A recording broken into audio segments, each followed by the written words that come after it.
Yang tersangka setelah Pilpres ini namanya Anies Baswedan dan Muhaimin. Mungkinkah Ahok akan bersekutu dengan Anies Baswedan dalam Pilpres 2024? Pertanyaan ini diajukan karena itu sangat mungkin terjadi. Penyebabnya adalah hasil-hasil survei nasional menunjukkan kubu Ganjar dan kubu Anies saat ini jauh tertinggal dari kubu Prabowo. Kalau sampai tanggal 14 Februari nanti, suara Prabowo tidak sampai 50% plus 1, maka akan ada 2 putaran pemilihan presiden. Saat ini, para pimpinan parpol seperti Bu Megawati dan Surya Paloh sudah ikut turun kampanye. Kalau upaya mereka berhasil, Prabowo akan berhadapan dengan Ganjar atau dengan Anies. Pertanyaannya, kemanakah pendukung kubu yang kalah di putaran pertama akan bergabung di putaran kedua? Kalau Ganjar yang lolos, apakah kubu Anies akan dukung Ganjar? Dan sebaliknya, kalau Anies lolos, apakah kubu Ganjar yang akan dukung Anies? Disinilah letak pertanyaan soal Ahok menjadi relevan. Ahok adalah kader PDIP yang dulu pernah dizalimi oleh kubu Anies pada 2017. Akibat tekanan kubu pendukung Anies, Ahok kalah dalam Pilgub DKI, bahkan harus masuk penjara. Kini, bila Anies menang, bisakah Ahok mengambil keputusan untuk mendukung kubu yang dulu menzaliminya? PDIP dan kubu Islam pendukung Anies berada di 2 ujung spektrum yang berbeda. Namun saat ini, dengan merujuk pada kemenangan Anies di Jakarta 7 tahun yang lalu, tetap terbuka kemungkinan bagi mereka untuk bergabung untuk meraih kekuasaan. Dan kalau itu benar terjadi, Ahok harus menentukan sikap. Jangan tanya Habib Lutfi kosong berapa, sudah jelas tahu sama Pak Prabowo, tanya. Percaya kan? Jangan orang udah stroke, ngurus diri aja susah, mengurus bangsa. Betul atau tidak? Cak Imin janji jika terpilih akan hapus wisata haram. Ini menarik nih. Soalnya wisata haram itu kayak gimana? Apakah wisata haram tempat yang bikinnya pakai duit korupsi? Dia pengen bikin Indonesia jadi destinasi wisata halal terbesar di dunia. Masalahnya di Indonesia ini kan nggak semuanya orang Islam. Dan di situ indahnya. Karena kita berbeda-beda tapi tetap satu. Makanya ada toleransi dan saling menghargai. Kalau wisata yang nggak halal ditutup, takutnya bikin orang yang non-muslim jadi nggak nyaman. Apalagi tempat-tempat yang termasuk kategori nggak halal itu ngebantu perekonomian daerah. Ya bar-bar di Bali, kuliner daging babi, dan sebagainya. Tapi menurut saya, lebih keren lagi kalau politik nggak bawa-bawa aspek agama. Kalau menurut lo gimana? Catat itu, amin menang wajib, amin kalah dosa. Secara eksplisit ditulis dalam Al-Quran. Quran surah Al-Qasas ayat 26. Quran surah Asy-Syu'ara ayat 107, 125, 143, 162, 178, 193. Quran surah Ad-Dukhan ayat 18, ayat 51, Quran surah At-Takwir ayat 21, dan Quran surah At-Tin ayat 3. Tepuk tangan untuk kemenangan, amin. Amin menang, amin kalah. Catat itu, amin menang wajib, amin kalah dosa. Kata amin disebut 14 kali di dalam Al-Quran, terdapat di dalam 8 surah. Insya Allah ini menjadi isyarat bahwa pada tanggal 14 Februari 2024 Bapak Anies akan menjadi presiden yang ke-8 dan Pak Muhaimin akan menjadi wakil presiden yang ke-14. Tepuk tangan. Amin menang, amin kalah dosa. Hidup amin, hidup amin, caplos amin, menangkan amin, amin menang 1 putaran, amin, Amin. amin menang Wajib. amin kalah Dosa. amin menang, Amin. amin kalah Dosa. PKB sekarang, PKB-nya itu yang diambil Muhaimin Iskandar dicuri. Yang tidak mendukung Anies sebagai presiden harus dipertanyakan keislamannya. Hamba itu namanya Anies Baswedan. Dia akan panggil malaikat Jibril. Wahai Jibril, aku mencintai hambaku yang insya Allah namanya Anies Baswedan. Kabarkan kepada seluruh umatku, seluruh makhlukku, bahwa aku mencintai Anies Baswedan, maka Jibril akan mengatakan kepada seluruh makhluk di langit, seluruh makhluk di bumi, cintailah Anies Baswedan. Maka insya Allah makhluk di langit dan makhluk di bumi semuanya akan mencintai Anies Baswedan dan mendoakan pada 14 Februari insya Allah Anies Baswedan Presiden Republik Indonesia. Siap Bekasi memenangkan Anies Baswedan 80%? Siap menang satu putaran? Saya pengen sebenarnya mengundang Muhaimin itu berkunjung kan ke WDB, ke Morowali untuk lihat sendiri, seeing is believing, daripada Anda berbohong kepada publik yang menurut satu karakter yang nggak bagus untuk mencapai sesuatu posisi. Anda membohongi publik dengan memberikan informasi seperti tadi. Jangan kita juga munafik, jangan kita juga membohongi publik kita dengan menyebarkan berita-berita palsu. Apalagi Anda mau calon pemimpin. Karakter itu menurut saya nomor satu, bukan soal pintar. Jadi saya pikir Anda yang akan jadi calon pemimpin Republik ini, kalau berani mencalonkan diri, elok Anda itu memberikan tauladan. Jangan bicara seenaknya aja, memberikan kabar-kabar bohong. Jadi kalau saya bantah gini kan jadi tidak enak. Oh, Anda bohong. Sekali lagi, rakyat Indonesia, pilihlah pemimpin yang berkarakter. Saya ulangi, pilihlah pemimpin yang berkarakter, jangan pemimpin yang kelihatan pintar saja, tapi tidak memiliki karakter yang baik. Terima kasih. Sekarang saya mau tanya juga, Gus Muhaimin adalah Ketua Umum Partai Kebangkitan Bangsa PKB, adalah bagian dari pemerintahan saat ini. Apakah etis Gus Muhaimin mengkritik pemerintahan saat ini, masih menjadi bagian dari pemerintahan saat ini, tetapi masih menjadi bagian dan mengkritik menjadi cawapres? Saya mau tanya lagi, Pak Tom Lembong. Pak Tom Lembong ketika itu adalah menterinya Pak Jokowi, sekarang menyerang Pak Jokowi, mengatakan bicara soal contekan segala macam. Apakah itu etis? Pak Anies dalam debat pertama dan debat ketiga, Pak Anies ketika diberhentikan oleh Presiden Jokowi sebagai menteri, yang menolong, yang mensupport, yang menjadikan Pak Anies Gubernur DKI Jakarta namanya Bapak Prabowo Subianto, Ketua Umum Partai Gerindra. Pak Anies menyerang, membabi buta Pak Prabowo dalam debat pertama dan debat ketiga. Orang yang menolong beliau, apakah itu etis? Saya sekarang tanyakan kembali, silahkan publik menilai. Kalau kita mau bicara santun-santunan, pas di debat juga saya mati-matian buat ngambil perhatian masyarakat. Ya tetap aja, tapi datamu itu ngawur. Bilang angin nggak punya KTP segala. Saya yang malu. Haduh, Nies. Itu saya berusaha kalem aja Pak buat ngeles. Kesalahan masa lalu kamu itu kebanyakan sih. Saya juga merasa dibohongin nih sama si Mimin. Di awal, dia janjiin banyak banget hal. Sampai maunya jadi ketua. Tapi malah zonk. Pak, kesalahan itu saya sudah tutup-tutupin. Kalau soal Cak Mimin, saya juga sebenarnya capek Pak. Coba minta mulutnya diem aja. Percuma saya angkat wakil kalau nggak ada gunanya. Makin kelihatan kan kerenan Ngap Gibran? Iya bener Pak. Oke, bakal saya sampein. Enak banget ya Gus ya, jawabnya sambil baca catatan tadi. Saya catat sedikit. Yang penting ini bukan catatan Mahkamah Konstitusi. Nah gitu dong Gus, jangan lalu tegang kayak waktu debat Cawapres pertama kemarin. Pak Gibran, bagaimana strategi Anda melaksanakan pembangunan berbasis bioregional itu agar keadilan iklim terjaga, keadilan sosial terwujud?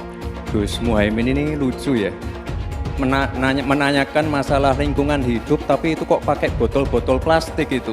Padahal saya, Pak Ganjar, Prof Mahfud pakai botol kaca. Itu gimana itu komitmennya? Botol plastik semua itu. Tapi nggak apa-apa, kita kembali lagi ke topik ya. Intinya di sini kita sudah berkomitmen untuk yang namanya pembangunan tidak boleh lagi Jawa sentris, harus mulai Indonesia sentris. Kemarin Gus Muhaimin menolak IKN, tidak apa-apa, akan kita lanjutkan dan akan kita perkuat IKN itu. Sekali lagi, yang namanya pembangunan yang masif harus memperhatikan aspek lingkungan, sosial, dan keberlanjutannya. Pertanyaan saya tidak terjawab sama sekali. Katanya tidak menjawab pertanyaan, tapi Gus Muhaimin malah ngomongin pemerataan pembangunan. Itu kan tadi yang saya omongin, Gus. Pemerataan pembangunan yang tidak lagi Jawa sentris, harus Indonesia sentris. Pembangunan IKN sebagai simbol transformasi pembangunan Indonesia. Papua, dan lain-lain. Itu kan tadi udah saya jawab. Mungkin Gus Muhaimin juga tidak paham dengan pertanyaan yang diberikan ke saya. Mungkin itu kan dapat contekan itu dari Pak Tom Lempong mungkin ya. 16 juta rumah tangga petani hanya memiliki tanah setengah hektar. Sementara ada seseorang yang memiliki tanah 500.000 hektar sebagai kekuasaan yang diberikan negara kepadanya. Di sisi yang lain, kita sangat prihatin. Upaya pengadaan pangan nasional dilakukan melalui food estate.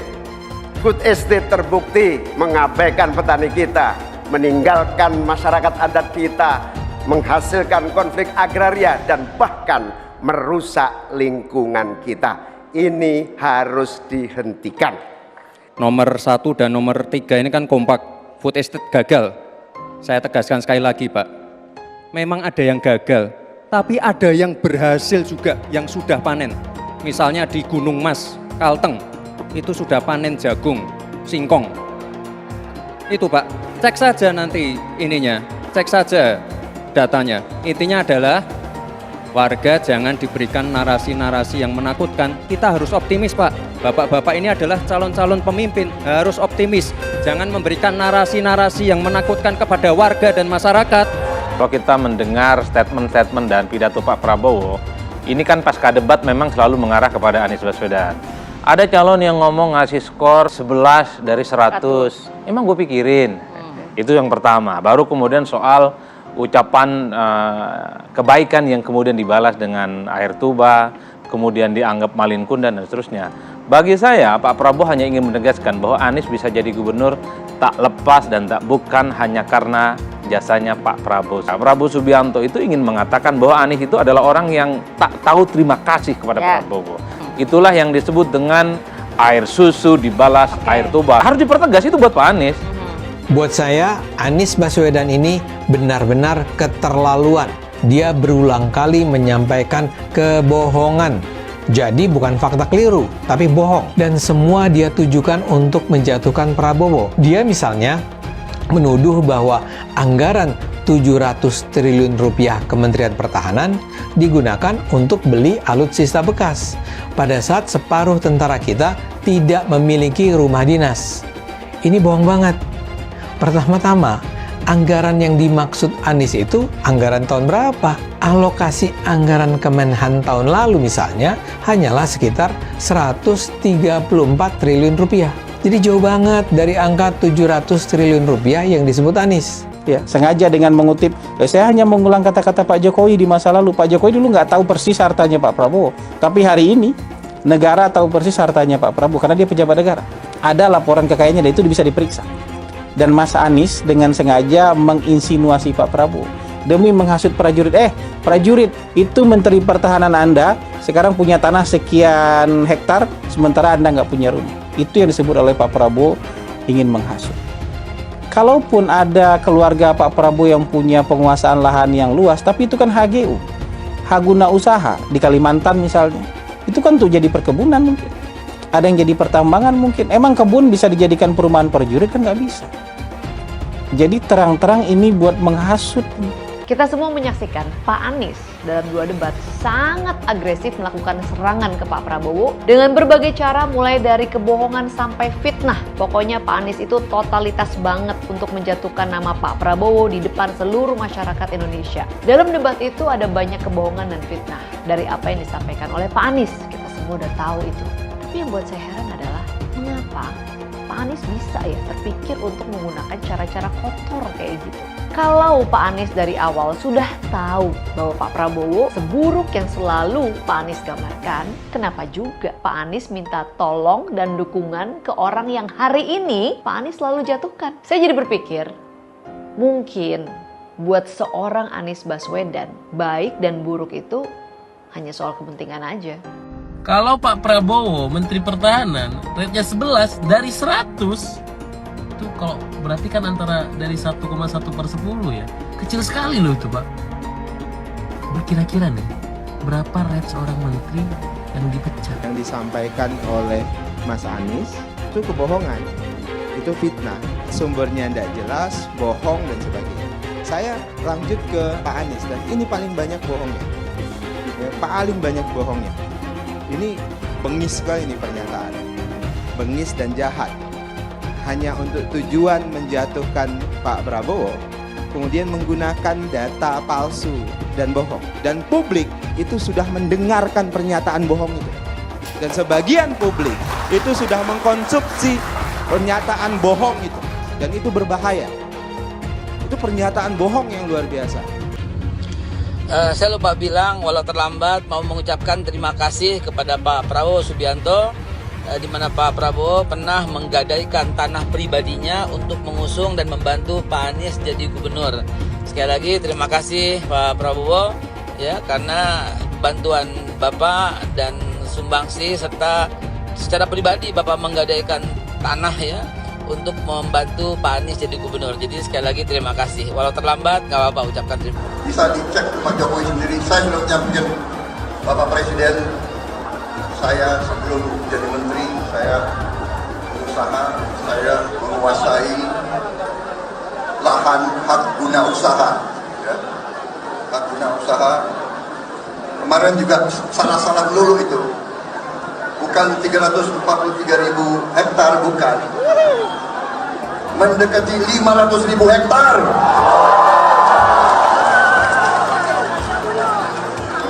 Dia mau ejek, mau menghasut, dia mau bikin rakyat benci sama saya. Padahal Pak Jokowi ada saya di istana 2,5 tahun yang lalu, saya sudah serahkan tanah itu kepada negara.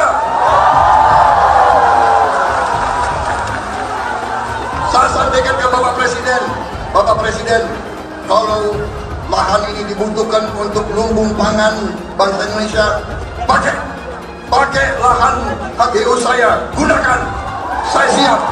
Bapak Presiden menyampaikan, Bapak punya lahan lebih dari 340.000 hektar, sementara TNI prajurit kita selebih dari separuh tidak punya rumah dinas. Itu fakta, tidak perlu dibicarakan secara tertutup. Itu kekurangan yang harus kita perbaiki.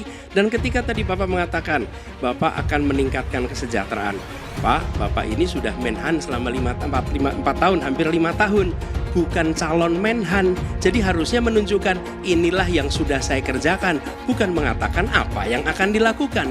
Nah, saya menyampaikan bila saya ditugasi maka kenaikan gaji dilakukan tiap tahun. Maka perumahan prajurit TNI dipastikan dibangun sehingga mereka tidak perlu ngekos, tidak perlu mereka sewa, dan mereka bisa tenang. Mereka diminta mempertahankan setiap jengkal, tapi kita tidak memberikan tempat tinggal bagi mereka berdinas. Itu tidak benar, itu harus dikoreksi. Mungkin ada yang asal bicara tanpa data, ya kan? Mungkin didorong oleh ambisi yang menggebu-gebu sehingga tidak objektif. Saudara-saudara sekalian, saya sebagai Menteri Pertahanan berpegang kepada doktrin, kepada strategi nasional, dan semuanya adalah atas dasar kepentingan bangsa dan rakyat Indonesia, dan saya mampu mempertanggungjawabkan, dan saya berkeyakinan hanya dengan pertahanan yang kuat kita akan dihormati, kita akan menjaga kepentingan nasional kita. Tanpa kekuatan militer, sejarah peradaban manusia mengajarkan bahwa bangsa itu akan dilindas seperti di Gaza sekarang ini. Akan diambil kekayaannya, akan diusir dari tanah airnya. Tidak bisa tidak, kita harus kuat. Kita harus kuat. Terima kasih. Cerita itu cerita, omon, ya. Tak bisa. Jadi tidak hanya omon. Kerjanya omon saja, nggak bisa. Tidak bisa. Milih Anies dan Imin setidaknya sudah menyelamatkan Indonesia dari kehancuran. Gus Dur saja dikudetanya, apalagi rakyat. Yang satu memang jago kata-kata, jago beretorika, nggak kelawan kalau soal kata-kata. Di sisi lain, kita sama-sama melihat yang sudah ditulis pakai tangan dia sendiri, pakai hati dia sendiri, lagi dia ingkari, apalagi hanya mengandalkan kata-kata dan janji. Pun demikian dengan janji Cak Ponimin. Gus Muhaimin memberikan program siapapun yang hamil yang ada di muka bumi Indonesia ini akan diberikan tunjangan selama hamil. Karena itu yang masih jomblo secepatnya nikah, hamil, dibiayai kehamilannya oleh Gus Muhaimin. Akan mendapatkan subsidi, akan mendapatkan tunjangan rata-rata 6 juta selama kehamilan. Gus Muhaimin dan PKB menang. Semua yang punya sepeda motor, BBM-nya kita subsidi gratis tanpa biaya. Siapa yang di sini punya sepeda motor? Tahun 2024 PKB menang, Gus Muhaimin presiden, disubsidi serendah-rendahnya harga subsidi BBM. Kalau PKB sekarang bukan PKB Gus Dur, ini PKB Caimin. Jadi beda, PKB-nya sudah beda. Jadi nggak bisa lagi menurut saya, memang masih tetap jualan nama Gus Dur, itu ada larangannya jelas sekali. Tapi ya namanya orang masih mencuri-curi, kebiasaan kayaknya mencuri-curi. Mencuri partai, sekarang mencuri gambar. Gus Dur pendiri partai, orang yang dikatakan oleh Caimin sebagai guru politiknya, malah dikudeta, apalagi rakyat. Susah kan mau milih pemimpin seperti itu nanti? Pak Prabowo hari ini adalah calon presiden dari Partai Gerindra. Saya sampaikan berkali-kali bahwa saya tidak ingin menjegal, saya tidak mau menjadi orang yang dibawa untuk berhadapan dengan Pak Prabowo dan menghentikan Pak Prabowo. Saya tidak mau. Dan saya katakan itu kepada siapapun yang datang kepada saya untuk berbicara tentang calon presiden. Yang nanti anak saya dan anak-anak saya akan ingat itu. Nah, saya tidak mau mengkhianati, menikam pada orang yang dulu sudah bekerja, membantu, dan berjuang bersama. Jangan sampai Indonesia jatuh ke tangan pembohong. Jangan sampai Indonesia jatuh ke tangan Anies Baswedan. Anies pintar asumsi bukan pintar bicara, tidak pintar kerja. DKI Jakarta sudah menjadi parameter Anies tidak pantas jadi presiden. Saya mensyukuri kenapa kalah, kenapa ditahan. Saya bersyukur atas itu semua. Saya coba bayangkan ya, kalau seandainya waktu itu kita menang gitu ya, hari ini belum tentu kita bisa nikmati seperti ini. Kita bersyukur 5 tahun Tuhan izinkan kasih ke orang yang pintar ngomong untuk kerja. Coba kalau kita bayangkan gitu ya, kalau kemarin saya masih jadi gubernur, ini saya udah turun ini. Tapi yang pintar ngomong itu dikira orang hebat kan? Ini lebih berbahaya tahun 2024, langsung ketahuan karakternya. Langsung ketahuan itu. Di saya juga ada kutipan Pak di kamar saya Pak. Tulisannya, Jakarta telah mengambil keputusan yang fatal. Bilang dihalang-halangi, Anies masih sering bikin acara di sana-sini. Bebas pula. Duh, nggak capek apa ngibulin rakyat mulu, Pak? Nah, yang gue pertanyakan nih, Anies itu kampanye di mana-mana sering naik pesawat jet. Nah, pesawat jet biaya sewanya dari mana, Pak? Atau itu pesawat jetnya siapa, Pak? Coba jujur deh. Karena setahu gue nih, itu punya bos Anda, Surya Paloh. Anies bicara soal pendidikan. Padahal waktu dia di Jakarta, dia sendiri nggak mampu buat memberikan bangku sekolah yang cukup waktu mimpin di Jakarta. Artinya, dia nggak mampu memberikan bukti kalau omongan dia itu bisa dilaksanakan. Anies bilang, setiap jabatan harus diisi sama orang-orang yang kompeten. Lah, faktanya di Jakarta, beberapa jabatan diisi sama orang-orang dekatnya dia. Nggak kompeten pula. Terus TGUPP, itu yang jumlahnya seabrek-abrek, fungsinya buat apa, Pak? Kok Jakarta makin berantakan sih? Sekali lagi, Anies nggak bisa membuktikan omongannya. Anies bilang dia akan membuka lapangan kerja.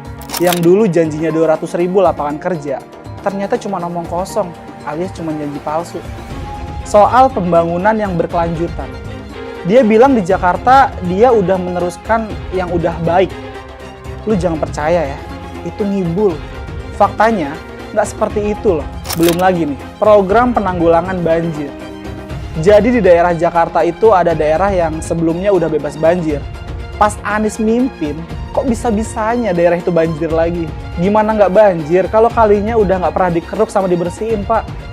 Kalau soal Jakarta, gue bisa bicara banyak deh. Jadi gue saksi bobroknya kepemimpinan Anies di Jakarta. Dan gue bisa pastiin, omongan manisnya Anies soal apa yang dia lakukan waktu mimpin Jakarta itu banyak nyebulnya. PKI yang kita harapkan, Anies Baswedan yang begitu jelas Islamnya. 4 tahun 8 bulan jadi gubernur. Mana peraturan pergub saja yang melarang miras? Mana perda Islam apalagi? Yang akhirnya tidak berani juga menegakkan hukum Islam. Banjir tetap banjir, macet tetap macet, kriminalitas Jakarta. Anda tahu, 2 menit sekali terjadi pencurian. Sekarang orang sedang euforia, dia mau dicapreskan. Bagaimana umat terjebak lagi, bodoh lagi, masuk lagi. Kalau misalnya memang Anies itu mau maju dan dia tekad mau menegakkan hukum Islam dan menyatakan perlawanan, saya penuh. Tapi dia tidak lakukan itu. Bapak Politik Identitas Indonesia Anies Baswedan, Bapak Intoleransi Indonesia Anies Baswedan, jangan lupakan, jangan terlena, jangan sampai dia pecahkan kita dengan dagangan ayat dan mayatnya. Air itu turun dari langit, turunnya ke atap rumah langsung sumur bor, bukan ke sungai dan ke laut. Jangan hanya konsentrasi pada pembangunan benda-benda mati yang indah difoto dan bisa ditunjukkan dalam 5 tahun hasilnya. Kalau kita mau menilai sebuah janji, maka lihat janjinya, lalu lihat kenyataannya. Dulu janjinya apa ya?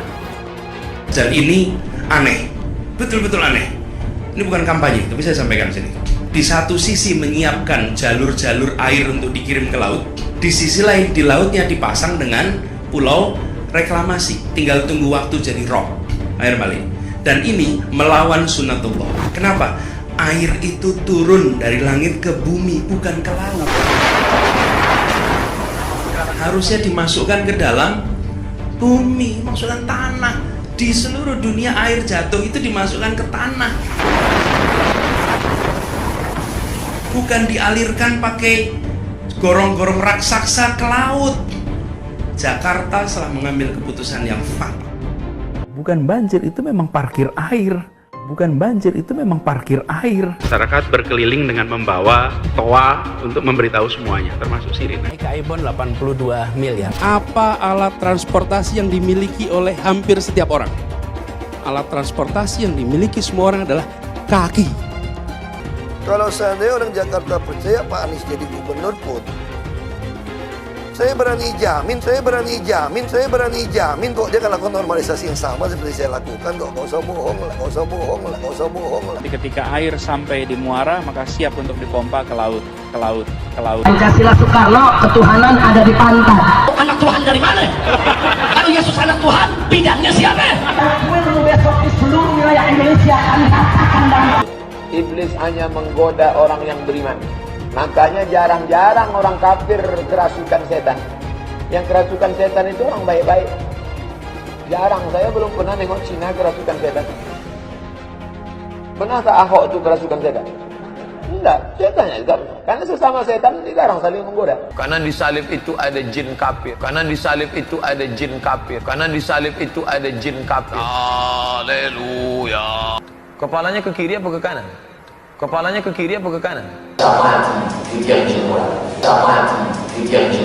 Kita percaya salib itu lambang mulia, bukan jin. Kok ketawa? Aku nggak nyindir siapa-siapa loh. Saya nggak pernah mundur untuk kebenaran, keadilan, kejujuran dan peri kemanusiaan. Gue nggak pernah mundur. Dan gue nggak pernah takut juga sama lu. Siapapun yang rasis, gue akan hadapin. Karena rasis itu tidak berperi kemanusiaan. Sama saya ditanya dulu kan, kamu nyesel nggak statement kamu di Pulau Seribu sehingga masih masuk penjara? Tidak pernah nyesel. Karena saya mengatakan kebenaran. Anies menuduh Jokowi melakukan penjagalan. Padahal Anies lupa pada rekam jejaknya sendiri di tahun 2017, di mana Anies melakukan penjagalan terhadap Ahok. Semua cara dilakukan, termasuk melakukan politik identitas berbasis agama, sampai-sampai menggunakan kelompok FPI, HTI, dan kelompok intoleran lainnya. Sudah barang pasti, Anies tidak akan melanjutkan program-program Jokowi. Legasi-legasi dari Pak Jokowi akan dihancurkan oleh Anies. Programnya akan diacak-acak oleh Anies Baswedan. Lihat Jakarta, hancur semua. Semisalnya Anies menang, maka Ibu Kota Baru atau IKN nggak akan jalan. Pembangunan akan di-stop. Kita bisa melihat rekam jejak Anies saat menjabat di Jakarta selama 5 tahun. Tidak ada satupun janji yang dipenuhi dan tidak ada kinerja yang bisa dibanggakan. Dari DP 0%, BOC, kelebihan bayar, Formula E, banjir, sumur resapan, jalan rusak, dan gonta-ganti nama jalan. Jika Anies menang, maka FPI dan HTI, Ormas Khilafah, akan kembali. Apa kita mau Pancasila diganti oleh Khilafah? Bagian Indonesia Timur yang mayoritas non-Muslim pasti tidak akan setuju dengan Khilafah. Mungkin Indonesia akan bubar jika Anies memimpin. Perkataan Ahok sudah terbukti dan Jakarta sudah menjadi korban. Jangan biarkan Indonesia menjadi korban kibulan Anies Baswedan. Alhamdulillahnya Pak Anies tuh bukan tukang ngelaporin orang gitu loh. Sebetulnya bisa kena delik yang begini, tapi saya yakinkan lah, selamatlah Bung Fahri Hamzah nggak akan dilaporkan oleh Pak Anies. Yang paling penting bagi kami bahwa kita mengetahui persis masyarakat Indonesia ini semuanya itu menginginkan pemimpin yang sejuk, yaitu Pak Anies Baswedan yang paling sejuk di antara semua kandidat. Saya kira itu aja cukup lah. Kalau Pak Fahri Hamzah nggak usah kita tanggapi. Pidatonya Pak Guntur ya, banyak yang kritik tuh. Kalau Ganjar menang gampang itu Jokowi diapa-apain. Saya ngomong, banyak yang kritik, wah diapa-apain itu maksudnya apa? Kami berpandangan positif ya. Kami istilahnya berprasangka baik terhadap senior kami ini, Pak Guntur. Maksudnya diapa-apain itu artinya kan mungkin dimuliakan ya. Ditempatkan pada tempatnya sebagai tokoh bangsa. Nah ini kan makanya kita bisa berdialog dalam hal seperti ini ya. Nggak bisa kita ini salah, ini benar dan lain sebagainya. Pak Fahri akan punya pembelaan, itu keyakinan saya ya. Kalau ada proses yang kemarin misalnya tertahan karena kan berdasarkan kebijakan penegak hukum terhadap para calon termasuk para caleg itu dihentikan. Ya, orang yang sudah diperiksa ya dihentikan ketika dapat status sebagai caleg atau capres atau cawapres. Itu keyakinan dia. Nanti diajak aja berdiskusi. Bahan Anda apa? Kok Anda bisa seyakin itu? Gitu loh. Yang nggak sepakat gitu. Kalau saya sih kurang tertarik membahas seperti itu. Saya tanya langsung ke beliau. Di diskusi itu para audiens bertanya, ini apa yang paling bersih, yang tidak korupsi dari capres-capres ini siapa? Nah, ada peserta diskusi nggak tahu Pak Prabowo terkait korupsi. Pak Bang Fahri jawab tidak ada sama sekali Pak Prabowo terkait dengan korupsi, bahkan jadi saksi apalagi ke pengadilan, apalagi dipanggil KPK itu tidak pernah terjadi. Tapi Mas Anies pernah terkait dengan dengan kasus Formula E, kemudian Mas Ganjar terkait dengan iktp, kemudian Pak Gus Muhaimin terkait dengan kasus yang lain, dan mereka pernah dipanggil KPK. Teksnya ya, konteksnya di situ. Dia tidak dalam status menyampaikan ancaman. Nah, kemudian dia jelaskan karena ada proses kasus itu, bisa jadi pasca Pilpres ada yang jadi tersangka. Itu pendapat seorang Fahri Hamzah. Nah, konteks yang dia sampaikan itu ketika diskusi terkait dengan gerakan anti korupsi. Fahri Hamzah ngomong, kalau nanti Anies kalah akan masuk penjara. Kita bayangkan ketakutan yang disebar itu loh. Rakyat diperlakukan seperti itu, bahkan ini kan soal penjara atau tidak kan proses hukum. Seorang Fahri masa sih gitu loh. Dia tidak mewakili lembaga hukum apapun, tiba-tiba bisa langsung menjustifikasi akan terjadi kayak gitu kalau orang yang didukung Fahri menang. Siapa yang didukung Fahri? Pak Prabowo. Timbulkan ketakutan bagi masyarakat. Saya ini termasuk orang yang gembira ketika Bang Sahganda, Daniel, dua-duanya ngomong jangan gunakan agama untuk politik praktis. Saling kritik tadi tuh. Saya termasuk orang yang paling gembira karena dari dulu saya termasuk orang yang sangat tidak setuju kalau agama digunakan untuk politik praktis. Karena itu 2019 saya tidak mendukung Pak Prabowo karena Pak Prabowo menggunakan agama pada saat itu ya. Katakanlah tim kampanyenya lah untuk kemenangan politik praktis kalaupun pada akhirnya kalah. Begitupun pada 2016-2017 saya tidak mendukung Anies karena saya lihat agama digunakan untuk politik praktis. Karena itu sekarang saya berdiri di belakang Ganjar Mahfud karena saya pikir Mas Ganjar dan Pak Mahfud tidak punya track record itu. Tidak pernah menggunakan agama untuk tujuan-tujuan politik praktis. Itu kenapa sampai saat ini saya berdiri di belakang Ganjar dan Mahfud. Saya mau nanya, coba sebutkan, apa sih yang membuat kalian senang terhadap Anies? Apa sih kelebihannya? Apa sih yang sudah dilakukan sesuai dengan janjinya? Saya yakin kalian tidak bisa menjawab ini. Tolong tuliskan satu saja kelebihan Anies Baswedan di kolom komentar. Jokowi takut legasinya dirusak Anies Baswedan. Lihat Jakarta, hancur semua. Publik menyoroti sejumlah gerakan yang dilakukan oleh Joko Widodo alias Jokowi di Indonesia. Hal tersebut merupakan respon yang cukup wajar. Hal tersebut karena adanya ketakutan dalam Jokowi. Presiden menurutnya di tengah kelimpungan dengan adanya kemungkinan bahwa kemenangan yang diraih oleh Anies Baswedan. Hal tersebut dapat berujung pada hancurnya sejumlah program dari Jokowi. Hal tersebut jelas terjadi karena penerus kekuasaan kepala negara bukan dari kelompok Pak Jokowi. Lihat saja misalnya di Jakarta. Anies menghancurkan semuanya. Legasi-legasi dari Pak Jokowi akan dihancurkan oleh Anies. Programnya akan diacak-acak oleh Anies Baswedan. Wajar-wajar saja jika Jokowi dalam pusaran ketakutan ketika masa kekuasaan berakhir di tahun 2024. Sudah barang pasti Anies tidak akan melanjutkan program-program Jokowi. Semisalnya Anies menang, maka Ibu Kota Baru atau IKN nggak akan jalan. Pembangunan akan di-stop. Legasi-legasi Jokowi akan hancur. Anies menuduh Jokowi melakukan penjagalan. Padahal Anies lupa pada rekam jejaknya sendiri di tahun 2017, di mana Anies melakukan penjagalan terhadap Ahok. Semua cara dilakukan, termasuk melakukan politik identitas berbasis agama, sampai-sampai menggunakan kelompok FPI, HTI, dan kelompok intoleran lainnya. Anies Baswedan sampai nekat berkoalisi dengan ormas preman berjubah agama. Di tahun 2024, Anies Baswedan akan kembali menggunakan strategi di tahun 2017. Kelakuan-kelakuan relawan Anies yang menjalankan strategi ini masih pakai pola yang lama. Pola yang lama berupa membangun opini negatif terhadap pemerintah dan Komisi Pemilihan Umum. Curangan Anies lainnya adalah melakukan kampanye sebelum waktunya, di mana dia mengganti namanya menjadi head start untuk membingungkan publik. Atau kecurangan Anies Baswedan yang menggunakan jet pribadi saat kampanye di mana-mana. Berapa kecurangan dari biaya kampanye yang menggunakan jet pribadi? Apakah ini datang dari korupsi BTS yang dilakukan oleh Menkominfo dari Partai Nasdem? Tak main-main kecurangan maling atau korupsi yang dilakukan oleh Johnny G. Plate adalah sebesar 8 triliun rupiah. Suka tidak suka, senang tidak senang, sadar atau tidak sadar, pola Anies Baswedan ini sudah basi.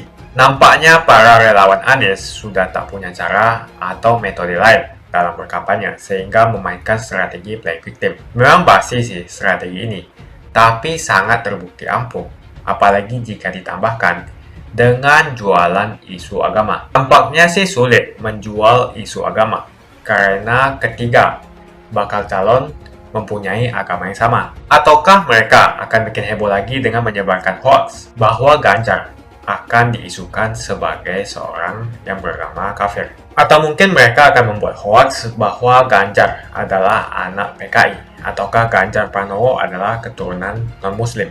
Kita bisa melihat rekam jejak Anies saat menjabat di Jakarta selama 5 tahun. Tidak ada satupun janji yang dipenuhi dan tidak ada kinerja yang bisa dibanggakan. Dari DP 0%, OPOC, kelebihan bayar, Formula E, banjir, sumur resapan, jalan rusak, dan gonta-ganti nama jalan. Diketahui Anies pun masih berhutang 100 miliar kepada Sandiaga Uno, dan sampai saat ini belum dibayarkan. Untuk jadi gubernur saja, Anies sampai berhutang 100 miliar kepada Sandiaga Uno, dan belum dibayarkan. Apalagi jadi presiden, berapa triliun yang akan Anies hutangkan? Dan bagaimana Anies bisa membayar utang triliunan itu? Apakah Indonesia siap untuk dijual? Jika Anies menang, maka FPI dan HTI, Ormas Khilafah, akan kembali. Apa kita mau Pancasila diganti oleh Khilafah? Bagian Indonesia Timur yang mayoritas non-muslim pasti tidak akan setuju dengan Khilafah. Mungkin Indonesia akan bubar jika Anies memimpin. Perkataan Ahok sudah terbukti dan Jakarta sudah menjadi korban. Jangan biarkan Indonesia menjadi korban kibulan Anies Baswedan. Begitu saja opini saya tentang Anies Baswedan. Bagaimana opini kalian? Tuliskan di kolom komentar. Pastikan kalian semua menekan like di video ini, dan jangan lupa bagikan video ini ke teman dan family Anda supaya mereka semua mengetahui tentang informasi ini. Tekan tombol subscribe dan bunyikan lonceng notifikasi supaya kamu tidak ketinggalan.